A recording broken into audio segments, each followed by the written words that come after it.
이름으로 기도리옵나이다. 아멘. 오늘 말씀의 제목은 감사의 문을 여시는 하나님이라는 말씀의 제목으로 우리 느헤미야 4장의 말씀을 우리가 함께 나누게 되었습니다. 이번 주일 우리 주일학교 학생의 우리 성경 퀴즈 본문이 느헤미야라고 합니다. 그래서 물론 우리 성경 이 문제 출제는 우리 박정준 사님이 해주셨지만 진행을 제가 하다 보니까 그래서 느헤미야의 말씀을 한 주 동안 묵상을 했습니다. 그러다 보니까 자연스럽게 이 느헤미야의 말씀, 그 중에서 또 느헤미야라는 사람에 대해서 우리가 가장 잘 알 수 있는 느헤미야라는 캐릭터가 잘 드러나는 본문이 오늘 또 4장의 본문이기도 합니다. 그래서 이 말씀을 함께 나눌 때에 느헤미야를 통해서 우리에게 주시는 하나님의 은혜의 말씀이 우리 안에 자리하고 우리가 도전을 받고 변화되는 놀라운 역사가 일어나기를 주님의 이름으로 축복합니다. 그리고 이번 주일은 또 어떤 의미를 가지고 있냐면 추수감사절 전주일이기도 하지만 종교개혁 기념주일입니다. 우리가 따로 기념 행사를 갖지는 않지만 우리 성도님들이 종교개혁이 가지는 의미, 이게 뭔지 정도는 알고 있어야 되죠. 특히 우리 장로교회를 다니는 우리 성도님들이라면은 이 종교개혁에 대해서는 알고 계셔야 됩니다. 그 의미를 알고 계셔야 되는 것이죠. 그래서 그 의미를 좀 일깨워 드리고자 준비를 했습니다. 그래서 우리 주보에 이 종교개혁 기념주일의 유래와 의미에 대한 글 제가 정리한 글인데요. 꼭 읽어보시고 숙지를 해주시기를 바랍니다. 종교개혁으로 말미암아 오늘날 우리 이제 개신교의 이 교회의 모습이 형성이 된 것입니다. 그런데 여기서 한 가지 또 아셔야 될 게 하나 있습니다. 뭐냐면요, 이제 루터가 종교개혁을 했다, 이거 모르시는 분들은 없을 겁니다.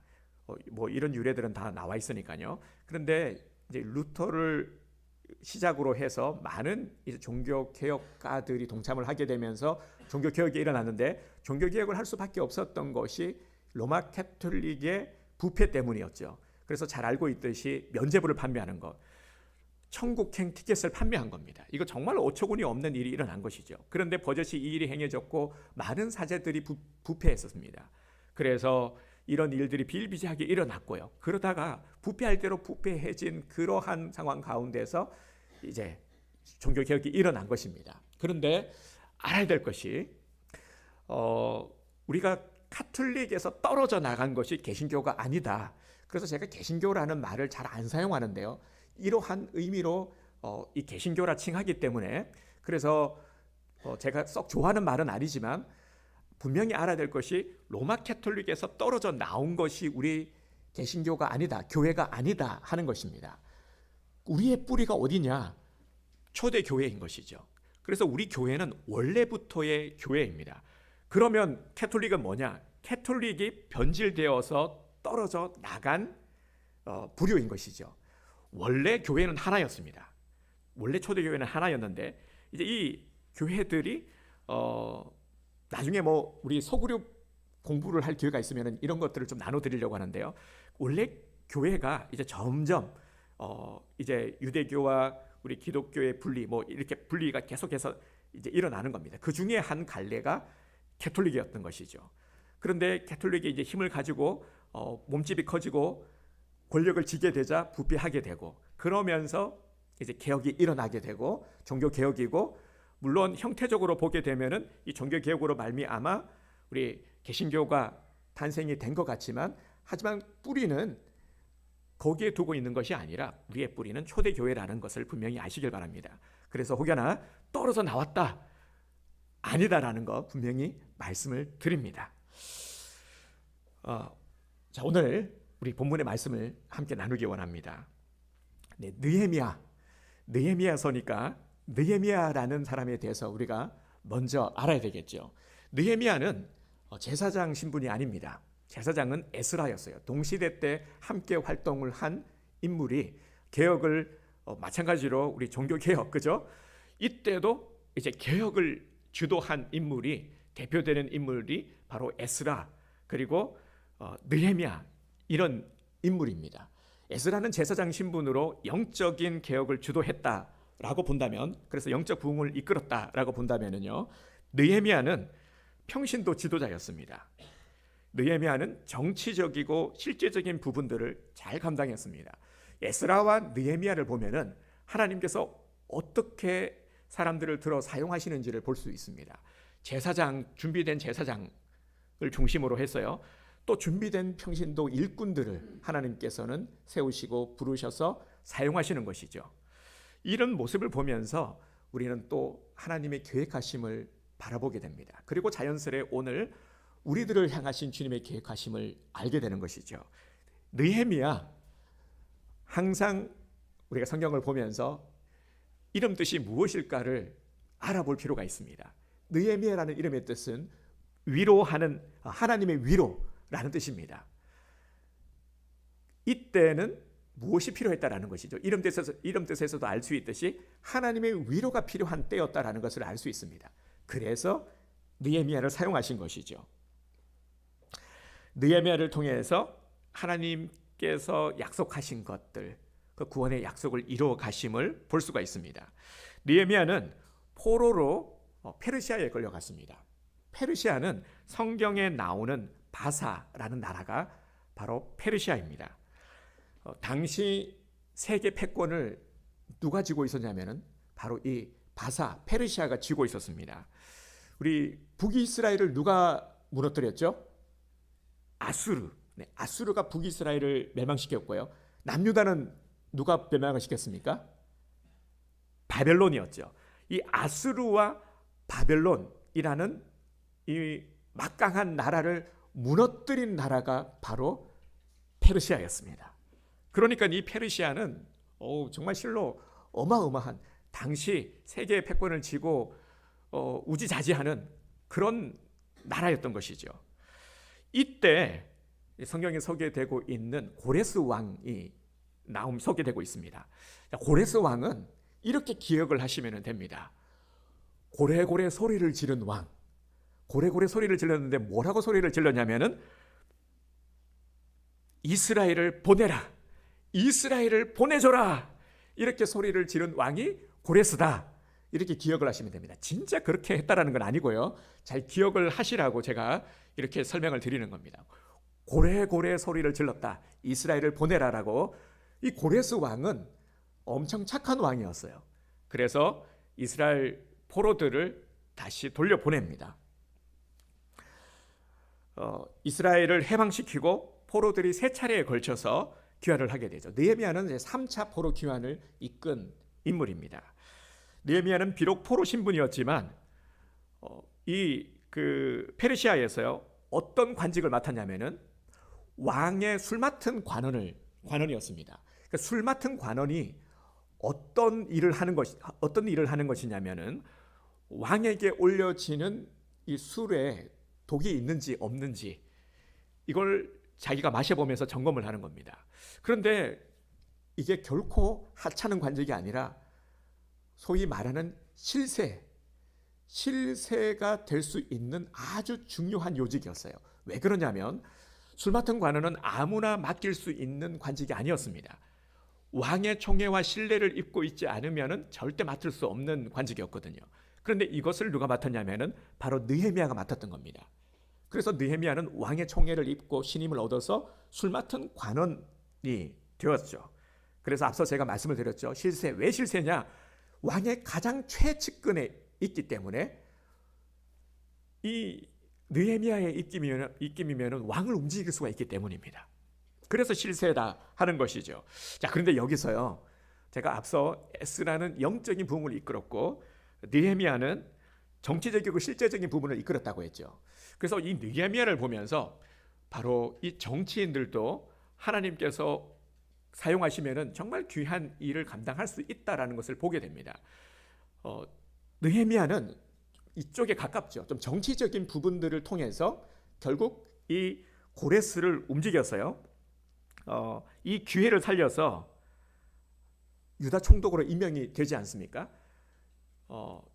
이런 모습을 보면서 우리가 세상적으로도 분명히 일꾼들이 필요하다라는 것, 그리고 하나님의 나라를 이루어감에 있어서는 정말 우리가 각양각색의 은사를 통해서, 그리고 여러 가지 다양한 모습들을 통해서 함께 동력을 이루어가야 된다는 것을 또한 보게 됩니다. 예루살렘이 황폐해졌다는 소식을 들었을 때에 이 기회를 살려 유다 총독으로 이 고레스 왕을 허락을 받아서 이제 임명이 되어서 조국으로 돌아갈 수 있는 자격이 주어진 것입니다. 포로 생활에서 돌아온 백성들은 느헤미야를 중심으로 성을 재건하기 시작을 했습니다. 자, 그런데 우리가 성경을 보면서 그리고 또 우리가 신앙생활을 하면서도 체험하게 되는 것이 뭡니까? 꼭 선한 일, 의로운 일을 하고자 함에 있어서는 방해가 있다라는 것이죠. 자, 지금 뭔가 일사천리로 일이 잘 되어가고 있습니다. 그래서 다시 돌아가서 멋지게 그죠? 성전도 재건되고 성벽도 재건되고 다시금 이 회복되는 모습을 기대하며 열심히 준비하고 있는데 방해가 있습니다. 대적들이 나타났어요. 성벽이 재건된다는 소식을 듣고 누가 방해를 했냐면은 당시 사마리아 총독이었던 산발랏이 성을 재건한다는 소식을 듣고 분노를 합니다. 그래서 유다 사람들을 노골적으로 비웃었습니다. 또 암몬 사람 도비아도 유다 사람들이 건축하는 성벽은 여우가 올라가도 곧 무너지리라 하면서 동조하며 조롱을 했습니다. 지금 이러한 모습이 2절과 3절에 보면은 잘 소개되어 있습니다. 이후에 이 산발랏이 도비아 그리고 아라비아 사람들, 암몬 사람, 아스도 사람들을 하고 같이 연합을 해서 예루살렘에 가서 성을 무너뜨리고자 힘을 모았습니다. 이 예루살렘은 오늘날까지도 분쟁이 끊이지 않고 있지 않습니까? 오늘 본문에 보면은 이 무시무시한 연합군이 쳐들어온다는 소식을 느헤미야가 듣습니다. 지금 상당히 위급한 상황이죠. 연합을 해서 무너뜨리러 오고 있고요. 이 소식을 느헤미야가 들은 것입니다. 정말 큰일이 난 것이죠. 연합해서 쳐들어온다라는 것은 이들이 완전히 박살을 내고자 무너뜨리고자 작정을 한 것 아니겠습니까? 하지만 이스라엘은 지금 무엇을 하고 있었습니까? 무너진 성벽을 재건하느라 여기에 온 에너지를 다 쏟고 있었습니다. 그래서 미처 준비를 하지 못한 것이죠. 전쟁에 대한 대비가 전혀 없는 그런 상태입니다. 전쟁을 할 수 있는 준비가 전혀 되어 있지 않습니다. 이를 노린 거죠. 이걸 알고 지금 연합해서 완전히 무너뜨려 버리자. 쟤네들이 아예 흔적도 없이 없애버리자. 이렇게 해서 쳐들어오고 있는 것입니다. 제대로 된 무기도 훈련된 군사조차 없는 이런 상황에서 이 연합군과 맞서 싸울 수가 있겠습니까? 이건 도저히 싸울 수가 없는 상황인 것이죠. 이는 성을 지키기는 고사하고 목숨을 부지하기조차 힘든 그런 어려운 상황 가운데 있습니다. 그래도 속수무책으로 당할 수는 없지 않겠습니까? 뭐라도 지금 준비를 해야 되지 않겠습니까?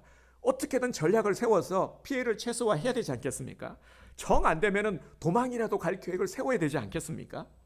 그런데 이 소식을 전해들은 지도자 느헤미야는 지금 어떻게 하고 있습니까? 느헤미야가 무엇을 하고 있습니까? 아무것도 하고 있지 않아요. 꿈쩍도 하고 있지 않는 모습이에요. 자, 4절, 5절에서 느헤미야가 무엇을 하고 있는지를 보도록 하겠습니다. 4절과 5절을 제가 읽어드리겠습니다.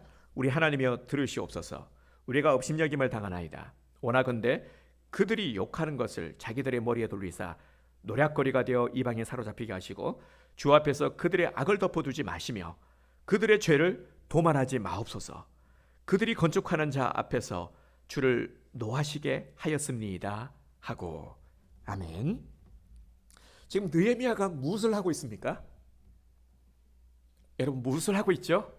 우리가 지금 느헤미야의 이 모습을 주목해 봐야 됩니다. 기도하고 있죠. 그저 하나님께 기도만 하고 있습니다. 그런데 제가 앞서 말씀을 드렸지만 지금의 상황이 엎드려서 기도만 하고 있을 상황입니까? 물론 기도는 해야 되죠. 그런데 기도만 하고 있는 이런 상황이 우리로 하여금 참으로 답답하게 느껴지게 합니다. 지금은 기도보다 계속 기도만 하고 있을 게 아니라 다급한 상황이라니까요. 연합군들이 쳐들어오고 있다니까요. 쳐들어오면은 지금 야단 나니까요. 다 지금 죽게 생겼습니다.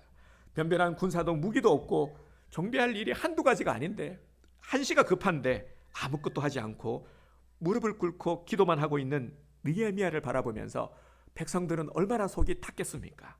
얼마나 마음이 다급해졌겠습니까? 과연 하나님께 기도하면 연합군의 세력을 물리치고 이 성을 지킬 수가 있는 것일까요? 여러분들의 생각은 어떻습니까? 아니면은 정말 우리가 생각한 대로 빨리 지금 일어나서 지금 전략을 짜고 뭔가를 준비해야 되는, 전쟁 준비를 해야 되는, 백성들을 정비해야 되는 일을 해야 하는 것이 아닐까요? 자, 이런 느헤미야를 바라보면서 백성들도 답답했을 것이고요. 이를 바라보는 지금 우리들의 마음도 답답함을 느끼게 합니다. 요즘 유행어들이 참 많은데요. 요즘 유행하는 그 말 중에 오징어 게임 때문에, 오징어 게임 다 알고 계시죠? 뉴스를 보신 분들은 아실 건데요. 전 세계적으로 오징어 게임 때문에 아주 지금 열풍이 불고 있잖아요. 이 유행어 중에 하나가 이거잖아요. 우리 예주가 잘하는 말인데, 우리 이러다가 다 죽어. 지금 이런 상황인 거예요. 지금 이러다가 다 죽게 생긴 거예요. 지금 10절에 보면은 이런 상황을 누가 알아차렸는지 유다 백성들도 더 이상 일할 힘이 없다고 한 걸음 물러서고 있는 모습입니다. 10절을 보겠습니다. 유다 사람들은 이르기를 흙 무더기가 아직도 많거늘 짐을 나르는 자의 힘이 다 빠졌으니 우리가 성을 건축하지 못하리라 하고, 그리고 이어지는 11절과 12절을 보면은 원수들의 계략과 원수들을 두려워하는 무리들이 10번이나 사람을 보내어서 살 길을 찾고자 합니다. 뭐 당연하죠, 그죠? 우리라도 별반 다를 게 없을 겁니다. 여러분, 지금의 상황 충분히 이해가 되시죠? 그런데도 느헤미야는 꿈쩍도 하지 않고 있습니다. 여러분들 같으면은 정말 이런 상황 속에서 이렇게 기도만 하고 있을 수 있겠습니까? 지금 대적들이 일어났습니다. 그리고 조롱하고 있습니다. 이 대적들의 조롱의 소리가 얼마나 귀를 거슬렸겠습니까? 이 느헤미야의 입술을 통해서도 충분히 알 수가 있죠. 그리고 백성들의 두려움의 모습을 보면서 느헤미야는 적극적으로 대처하지 않고 있습니다. 그러면 왜 느헤미야가 이를 알면서도 이런 모습을 보이고 있느냐 하는 것이죠. 사실 느헤미야는 아무런 조치를 취하지 않은 것이 아닙니다. 전쟁의 위협 앞에서 지금 가장 강력한 조치를 취하고 있는 것입니다. 이 가장 강력한 조치가 무엇입니까? 느헤미야가 무엇을 하고 있죠? 기도입니다. 바로 기도가 강력한 조치이기 때문입니다. 기도보다 지금 더 최선, 더 강력한 조치는 없기 때문에 느헤미야는 최선을 다하고 있는 것입니다. 문제 앞에서 기도보다 더 강력한 조치는 없습니다. 기도보다 더 강력한 해결의 방법이 없기 때문입니다. 20절을 보겠습니다. 너희는 어디서든지 나팔 소리를 듣거든 그리로 모여서 우리에게로 나오라. 우리 하나님이 우리를 위하여 싸우시리라 하였느니라. 아멘. 20절 분명히 선포하며 고백하고 있죠. 이 20절의 말씀을 통해서 느헤미야가 왜 지금 엎드려 기도만 하고 있는지를 분명히 우리에게 알려주고 있습니다. 느헤미야는 아는 거죠. 이 싸움은 이건 우리가 100번 싸워봐야 100패라는 것을 알고 있습니다. 이 모를 리가 없죠. 그리고 지금 우리가 손쓸 다를 도리가 없다라는 것도 알고 있습니다. 무슨 여기서 지금 전략을 지어 짤 수가 있을까요? 무슨 해결책이 있을까요? 방법이 없는 거예요. 그래서 느헤미야는 한 가지 방법, 우리가 살 길은 바로 하나님께 달려있다라는 것을 안 거죠. 그래서 우리의 싸움은 이건 우리 싸움이 아니라 하나님께서 대신 싸워주셔야 된다. 하나님께서 싸워주시도록 엎드려 구한 것입니다.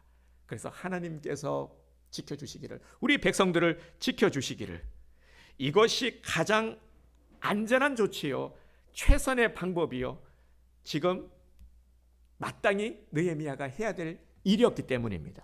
느헤미야는 하나님께 엎드리면 반드시 응답하신다는 확신으로 위기에 앞서서 먼저 엎드려 기도했습니다. 기도의 사람 느헤미야는 대적을 두려워하지 않았습니다. 여러분, 느헤미야가 왜 두려움이 없겠습니까? 어떻게 하느냐가 바로 믿음의 사람과 그렇지 않은 사람의 모습으로 나뉘어지는 것입니다. 두려움을 느꼈을 때에 하나님께 엎드리는 겁니다. 하나님께 이 두려움을 이길 수 있게 해달라고 도움을 구하는 것이죠. 그래서 느헤미야는 두려운 마음이 들었지만 대적을 두려워하지 않을 수 있었던 것입니다. 14절을 보겠습니다. 내가 돌아본 후에 일어나서 귀족들과 민장들과 남은 백성에게 말하기를 너희는 그들을 두려워하지 말고 지극히 크시고 두려우신 주를 기억하고 너희 형제와 자녀와 아내와 집을 위하여 싸우라 하였느니라. 아멘. 14절에서 분명히 말씀하고 있죠. 오늘 우리에게도 그대로 적용할 수 있는 말씀입니다. 대적들, 세상을 바라보고 우리를 두렵게 하는 것들, 두려운 마음이 들 때에 우리가 바라봐야 될 분은 바로 하나님이신 거죠. 두렵게 만드는 그것들을 바라보고 시선을 두고 마음을 두게 되면은 우리는 두려움에서 헤어나올 수가 없게 되는 것입니다. 두려울 때에 우리의 시선을 어디다 두라고요? 하나님, 지극히 크신 하나님을, 능력의 하나님을 우리가 바라보는 것입니다. 애결의 하나님을 바라봐야죠. 하나님께 도움을 구해야 되죠. 그래야 이 두려움의 문제들, 내 대적들을 내가 이길 수 있기 때문인 것입니다. 하나님을 바라보지 않으면 두려움에서 헤어나올 수가 없고 두려움에 갇혀버리고 모든 것을 포기하게 되는 겁니다. 어찌할 수 없구나. 나는 망했다. 나는 아무것도 할 수 없어. 이제 큰일 났다. 끝났다. 이렇게 되는 것입니다. 그래서 얼른 두려운 마음이 들 때 이때가 중요한 겁니다. 골드 타임을 놓쳐서는 안 되는 겁니다. 얼른 하나님을 바라봐야 돼요. 얼른 하나님 붙들고 늘어져야 되는 것이죠. 느헤미야는 두려워하는 백성들에게 적들은 두려운 존재가 아니다 하는 것을 선포하며 일깨웠습니다. 오직 우리가 두려워해야 될 대상은 저 적들, 아무것도 아닌 적들이 아니라 하나님이시다. 하나님을 우리가 두려워해야 되는 분임을, 하나님을 경외해야 됨을 분명히 알렸습니다. 그리고 두려워하는 자들에게 형제와 자녀와 아내와 집을 생각하며 이 두려움을 이기라 선포를 했습니다. 또한 느헤미야는 하나님께서 싸워주심을 확신했기 때문에 성벽 재건을 중단하지 않았습니다. 16절에서 18절을 보면은 그 내용이 나오는데요. 제가 빠른 속도로 읽을 테니까 한 번 더 내용을 보겠습니다. 그때로부터 내수와 사람들의 절반은 일하고 절반은 갑옷을 입고 창과 방패와 활을 가졌고 민장은 유다 온 족속의 뒤에 있었으며 성을 건축하는 자와 짐을 나르는 자는 다 각각 한 손으로 일을 하며 한 손에는 병기를 잡았는데 건축하는 자는 각각 허리에 칼을 차고 건축하며 나팔 부는 자는 내 곁에 서서느니라. 아멘. 지금 백성의 절반은 일을 하고 절반은 창과 방패를 가지고 지키게 하면서 성을 쌓는 모습입니다. 여러분, 이 백성들의 모습이 지금 눈에 그려지시죠? 느헤미야는 하나님께서 대신 싸워주신다, 우리를 보호해주신다라는 것을 분명히 믿었기 때문에 성벽 재건하는 일을 쉬지 않았습니다. 이것이 바로 느헤미야의 신앙입니다. 이렇게 할 수 있었던 것은 하나님을 향한 느헤미야의 확실한 신앙 때문이었습니다. 하나님께서 우리를 위해서 싸우시리라 하는 이 응답이 자신에게 있다라는 것을 믿었기 때문에 꼼짝하지 않을 수 있었던 것입니다. 우왕좌왕하면서 막 어떻게 할까, 큰일 났다, 그런 모습이 아니라 침착하게, 그리고 주님의 음성에 귀를 기울이며 무엇을 해야 될지를 하나하나 이제 주님의 뜻에 따라서 음성을 듣고 대처해 나가는 모습을 우리가 분명히 보게 됩니다. 그렇게 해서 어떻게 되었습니까? 그 결과가 어떻게 되었죠? 하나님께서 응답을 해주셨고 감사의 문이 열렸습니다. 15절을 보겠습니다. 15절 말씀. 우리의 대적이 우리가 그들의 의도를 눈치챘다 함을 들으니라. 하나님이 그들의 꾀를 패하셨으므로 우리가 다 성에 돌아와서 각각 일하였는데. 아멘. 하나님께서 느헤미야의 기도를 들으시고 원수들의 꾀를 패하셨습니다. 우리 뒤에 21절도 보면은요, 우리가 이같이 공사하였는데 무리의 절반은 동틀 때부터 별이 낮기까지 창을 잡았으며, 이렇게 말씀을 하고 있습니다. 하나님께서 대신 싸워 주셨기 때문에 안전하게 지금 연합군들이 쳐들어왔어요, 그죠? 그런데 뭐 전쟁을 치렀다, 뭐 이런 모습이 없지 않습니까? 하나님께서 다 안전하게 지켜 보호해 주신 겁니다. 그래서 이 성벽 재건이 며칠 만에 마쳤냐면요, 52일 만에 마쳤습니다. 그러니까 쉬지 않았어요. 쉬지 않고 쭉 이 일이 진행되었다라는 것이죠. 동틀 때부터 별이 뜰 때까지 쉬지 않고 최선을 다해서 성벽 재건하는 일을 했다라는 것입니다. 정말 감사한 것이죠. 이 얼마나 감사한 것입니까? 이들은 또 한 번 하나님의 역사, 하나님의 도우심, 응답하시고 도우시는 하나님을 체험했고 정말 하나님께 감사로 영광을 올려드리게 된 것이죠. 하나님은 느헤미야의 기도를 들으셨습니다. 그리고 응답을 하셨습니다.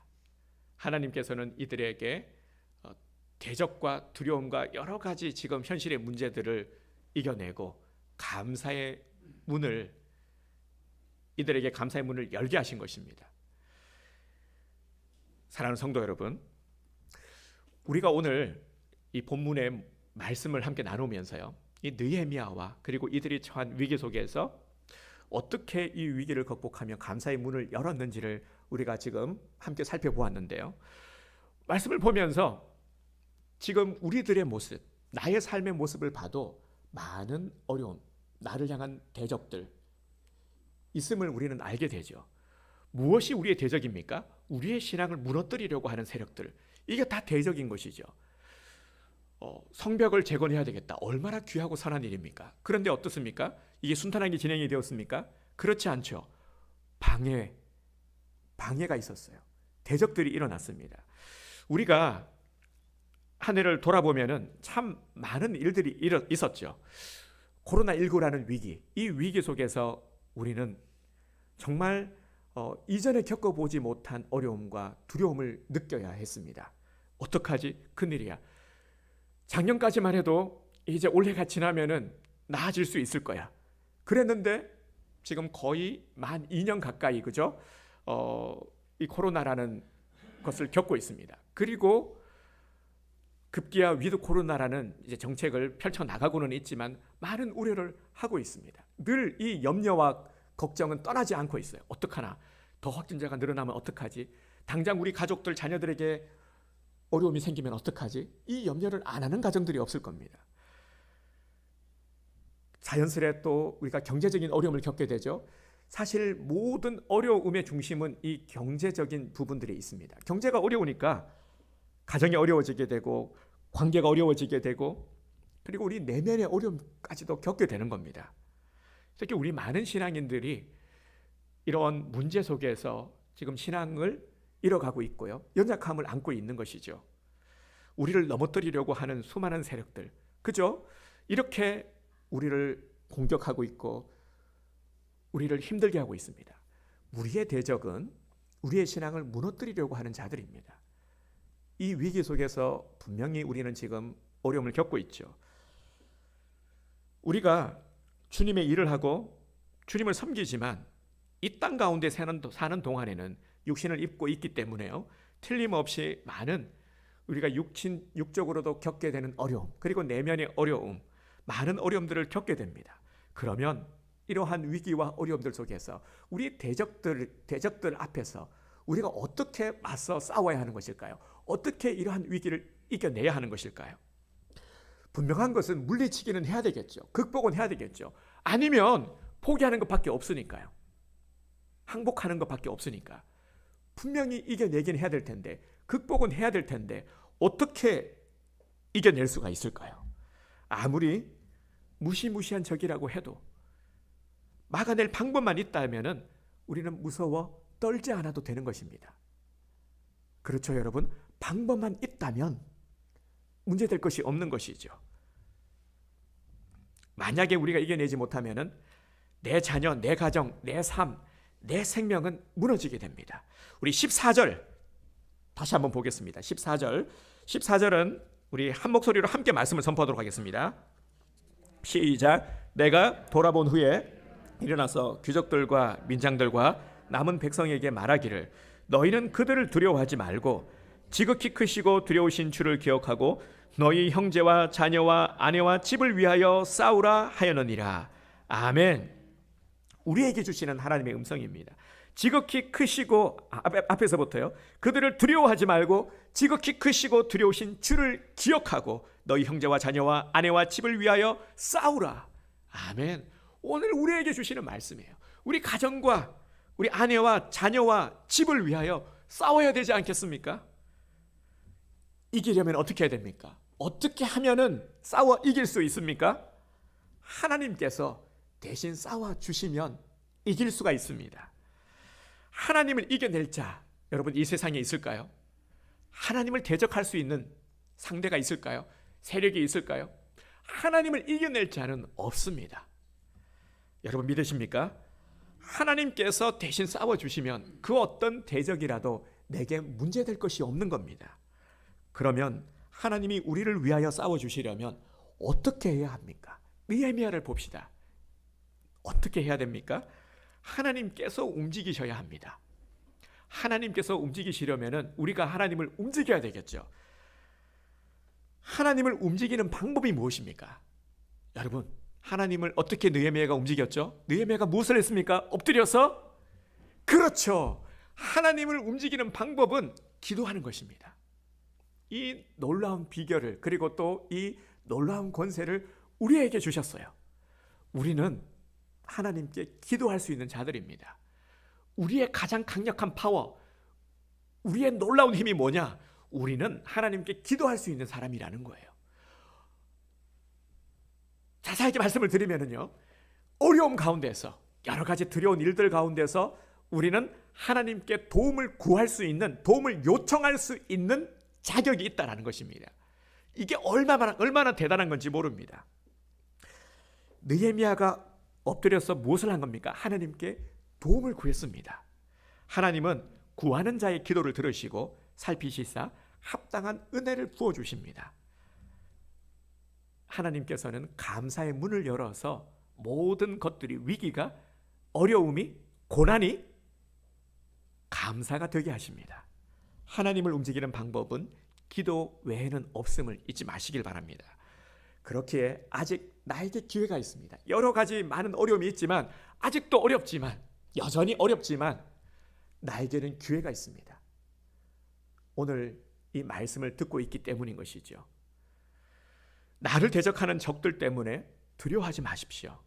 두려움은 우리의 모든 것들을 중단시킵니다. 사단 마귀가 우리에게 어떤 마음을 심어줍니까? 두려움입니다. 바로 이 두려움을 자꾸 심어주는 것입니다. 두려움이 있으면은 우리가 온전한 신앙생활을 하기 어렵다는 것을 알기 때문에 하나님과 우리 사이를 끊어놓을 수 있는 사단의 최선의 공략은 바로 두려운 마음을 심어주는 겁니다. 사람들은 두려우면은 움츠러들게 되거든요. 그리고 두려우면은 극단적인 생각을 하게 됩니다. 왜냐하면 빨리 이 두려움 문제를 해결하고자 하기 때문에 급해지게 되고, 그래서 잘못된 선택, 잘못된 방법을 행하게 되는 것입니다.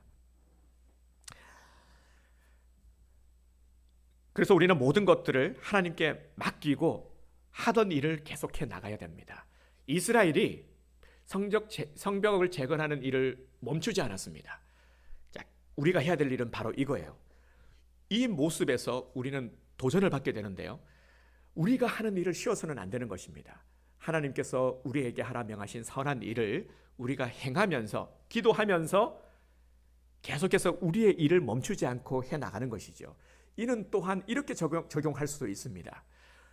우리가 기도하면서요, 우리가 우선적으로 무엇을 해야 되는지를 분명히 알아야 하는 것이죠. 우리가 멈추지 말아야 될 건 무엇입니까? 예배드리는 것, 하나님 앞에 나와서 이 두려움을 이기기 위해서 하나님 앞에 나와야죠. 그리고 함께 기도해야 되죠. 그래야 이 두려움의 문제를 이길 수 있지 않겠습니까? 그리고 나서 또 무엇을 해야 됩니까? 우리에게 주어진 본분에 우리는 최선을 다해 나가는 것입니다. 그로 통해서 하나님께 영광을 올려드려야 되는 것, 이게 바로 우리의 본분, 우리가 해야 될 일이라는 것이죠. 그래서 우리는 한 손엔 성경, 우리는 한 손엔 연장, 정말 이런 마인드로 우리의 삶을 살아가야 됩니다. 코로나19라는 위기 속에서 많은 이들이 우리 직장 다니는 분들의 얘기를 들으면서도 위축되고, 다들 뭐 그럴 수밖에 없겠죠. 일을 하면서도 관계를 하면서 소극적일 수밖에 없다라는 것이죠. 이러한 때에 우리 그리스도인들은요, 주어진 본분에 더욱 열심을 내야 됩니다. 그래서 정말 이런 위기 속에서요, 더 열심히 일해야 되는 것이죠. 이럴 때 더 열심히 일하면은 당연히 주목받을 수밖에 없고 인정받을 수밖에 없는 것이죠. 인정을 받기 위해서가 아니라 마땅히 우리의 모습이 그러해야 된다는 것입니다. 그래서 우리 그리스도인들은 위기에 강할 수밖에 없는 것이죠. 우리가 무엇을 해야 되는지 정체성을 잃지 말아야 되는 것입니다. 위기 속에서도 우리가 주님 앞에 엎드리는 것, 제일 먼저 엎드리는 것, 우리의 신앙은 어떤 일이 있어도 놓치지 말아야 될 것, 예배 절대 빼앗기지 말아야 될 것, 그러면서 우리에게 주어진 모든 생업의 일들 최선을 다해야 되는 것입니다. 그럴 때에 우리에게 주어진 사명을 우리가 잘 감당해 세상의 삶을 살아가면서도 해 나갈 수가 있는 것이죠. 이제 다음 주면 추수감사주일입니다. 해마다 추수감사주일이 되면은 이제 슬슬 올 한 해를 마무리해야 되겠구나라는 그런 생각을 하게 됩니다. 시작도 중요하지만 과정도 중요하지만 우리가 어떻게 마무리하느냐 하는 것은 더 중요합니다. 어떻게 마무리를 하느냐에 따라서 올 한 해에 결산이 이루어지기 때문인 것이죠. 추수감사절이 가지는 중요한 의미는 감사로 한 해의 결산을 하는 것입니다. 그래서 한 해를 돌아보아 하나님께서 주시는 감사의 것들, 추수라는 것은요, 우리가 추수한 것들을 가지고 만족하고 하는 것이 아니라 하나님께 영광 올려드리는 것이죠. 그래서 추수하게 하신 모든 일들을 통해서 이 모든 것들이 하나님의 은혜입니다 라고 우리가 영광을 올려드리는 날, 이 공식적인 날이 바로 추수감사절인 것입니다. 그래서 우리가 할 수 있는 모든 것들을 통해서 지금부터 무엇을 해야 되느냐, 이미 우리가 준비하고 있겠지만 기도하면서 내가 무엇을 통해 하나님께 영광을 감사를 드릴 수 있을까요? 아뢰면서 준비하는 기간이 바로 추수감사절을 앞둔 지금 우리가 해야 되는 일들인 것입니다. 그래서 단지 형식적인 절기가 아니라 잘 준비해서 전심으로 드려지는 절기로 주님 앞에 드려야 되는 것입니다. 그럴 때 하나님께서는 우리를 더욱 축복하십니다. 우리가 이렇게 준비되고 온전히 주님 앞에 영광을 올려드리는데 주님께서는 어떻게 우리를 축복하지 않으실 수가 있을까요? 안 그렇습니까? 그래서 이번 절기 정말 이러한 기대를 가지고요, 어떻게 하면 내가 하나님 앞에 온전히 더 감사로 영광을 올려드릴 수 있을까, 이런 마음으로 기대하고 다음 주 추수감사절을 맞이합시다. 정말 기대되지 않습니까? 하나님은 다른 어느 때보다도 더 특별한 은혜를 내려주실 것입니다. 어떤 가정에는 하나님의 응답하심으로, 어떤 가정에는 문제 해결을 통해서, 또 어떤 가정에는 충만한 은혜의 감동을 부어주실 것입니다. 이러한 놀라운 은혜가 기도로 준비하는 우리 모든 성도들에게 분명히 임하게 될 것입니다. 그래서 한 주 동안 기도로 잘 준비해서요, 감사 충만한 추수감사절을 맞이하게 되기를 주님의 이름으로 축복합니다. 우리 오늘 우리의 마음, 정말 우리가 오직 믿음으로라는 우리 찬양을 함께 할 텐데요, 루터가 요거 말씀만 드리고요, 우리 함께 찬양을 하도록 하겠습니다. 루터가 그 캐톨릭의 사제였습니다. 그때 이제 당시 신부는 사제였죠. 근데 이 루터가 아무리 고해성사를 해도 죄의 문제를 해결할 수가 없었던 겁니다. 아무리 자기의 죄를 열심히 아뢰고 고백하고 해도 죄를 다 아랠 수도 없었고요, 그리고 아랜다고 해서도 개운치가 않은 겁니다. 그러다가 이제 말씀을 보게 되는데, 그 말씀이 우리 혹시 암송 선구에 잘못 나간 주보가 있을 것 같은데, 로마서 1장 16절에서 17절 말씀인데, 이게 17절 말씀인데, 그죠? 이게 잘못 나갔습니다. 로마서 1장 16절 17절 말씀을 묵상하게 됩니다. 그러면서 깨달은 바가 무엇이냐면은 오직 의인은 믿음으로 말미암아 살리라, 이 말씀을 통해서요, 아 그렇구나, 이 죄의 문제를 내가 해결할 수 있는 것이 아니구나. 그래서 죄인인 나를 주님께서 의인이라 불러주셨기 때문에, 의인이라 칭해주셨기 때문에 내가 의인이 될 수 있는 것이구나 하는 것을 깨닫게 된 것입니다. 루터가 이때 고백한 게 뭐냐면요, 바로 이 첩경이 나로 하여금 중생하는 느낌을 느끼게 했고 활짝 열린 문을 통하여 낙원으로 들어가는 것을 경험하였다. 그때부터 성서 전체가 새롭게 이해되기 시작하였다. 이렇게 고백을 했습니다. 이신칭의를 깨닫게 되면서 죄의 문제를 해결할 수가 있었고 진정 닫혀있던 감사의 문이 열리게 된 것입니다. 로트도 마찬가지였었죠. 오직 믿음으로, 그렇죠? 우리는 은혜로 말미암아 하나님의 자녀가 되었죠. 자격 없는 우리들을 의인이라 주님께서 불러주셨기 때문에 우리가 의인이 된 것입니다. 그 어떤 자격, 어떤 조건도 아니라요. 우리가 해결할 수 없는 죄의 문제를 주님께서 해결해 주신 것입니다. 이 얼마나 감사합니까? 이 은혜를 오늘 우리가 입고 있는 것입니다. 그러면 우리는 어떻게 세상을 살아가야 되겠습니까? 감사함으로, 그리고 오직 믿음으로, 이것이 믿음으로 살아가는 것인 것이요. 그래서 오늘 찬양을 부를 때에 오늘 이러한 또 우리 종교개혁 기념주일의 의미를 우리가 다시 한번 또 새기면서 이 찬양 주님 앞에 우리 함께 드리기를